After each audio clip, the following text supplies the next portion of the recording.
shooting happened inside a church this morning during Sunday worship. And here's what we know right now. The sheriff says more than 20 people have died at the First Baptist Church in Sutherland Springs, small town east of San Antonio, where we are told dozens more may be injured. The gunman died after a brief chase. Officials aren't saying right now the shooter's name. We don't know if he was killed by police or if he took his own life. The FBI is also on scene trying to determine the reason for this attack. The pastor's 14-year-old daughter is among those killed. Neither the pastor nor his wife were at the church during the shootings. I want to bring in someone who has been part of these investigations and knows how they work. Cheryl Dorsey is a retired LAPD police sergeant and is joining us now. Cheryl, what would be the top priority for investigators right now? Well, you know, once they've identified the victims and got them off to safety to the hospital, those that were able to be transported, they're going to start working backwards from the scene to get as much information as they can about this suspect. And obviously they know way more than what they're sharing with us right now for obvious reasons. And Cheryl, I just want to warn you and our viewers, we may have to cut this conversation short to go to the news conference. We've just been given a warning, should be starting within the next minute or so. But right now, our understanding is there is just one gunman. He's dead. At least 20 others are dead, multiple others injured. To have so many victims, what does that tell you? Well, you know, I'm hearing that this is a very small rural community, and so my gut tells me right away that this may be very personal to this shooter. You know, you don't come into a small area with very few ways to leave unless you're familiar with it. So did he have an axe to grind with someone there in the community, or more specifically, someone there that was connected with that church? We only know it was a shooting. We don't know what type of gun, but a witness heard as many as 20 shots fired in a very short period of time. Another witness described hearing ricocheting gunshots. What might that suggest? Well, it sounds like that the shooter had a position of advantage, clearly, and that he was able to get off so many rounds before anyone was able to neutralize him, and then to escape in a vehicle and get away. There has to be some familiarity with this location, with this venue, and with the geography that leads in and out, the ingress-egress for this church.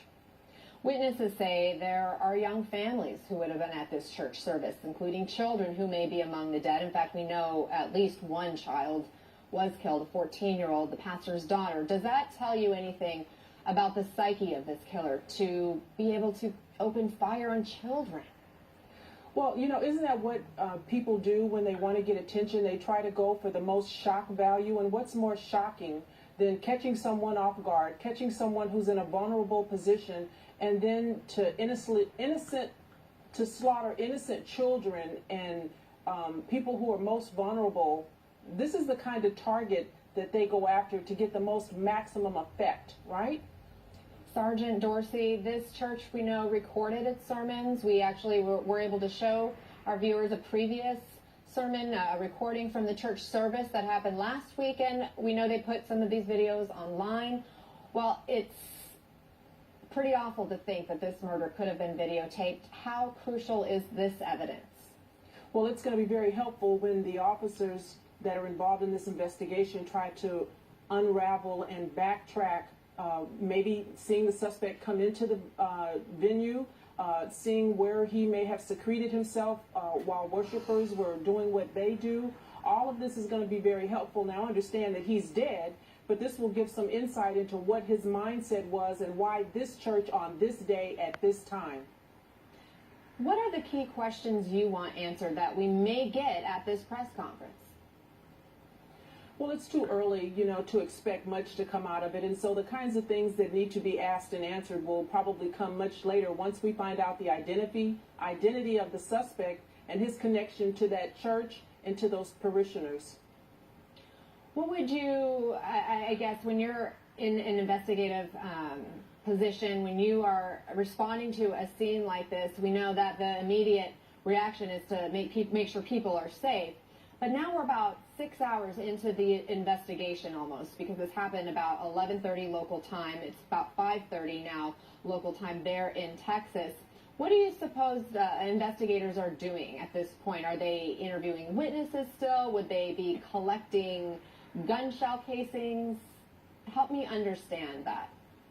They're going to be doing all of that for quite some time because they're going to have to secure, well, I'm sure that the church is already secured, and so they're going to take their time. It's going to be very labor intensive in terms of the on-scene investigation.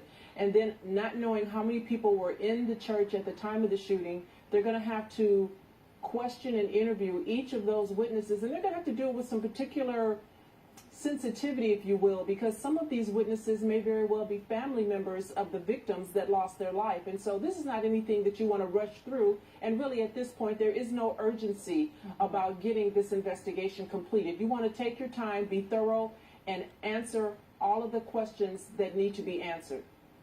Again, we are watching this image, the podium, where we are expecting an update from investigators here very shortly, including the governor, who is expected to join us.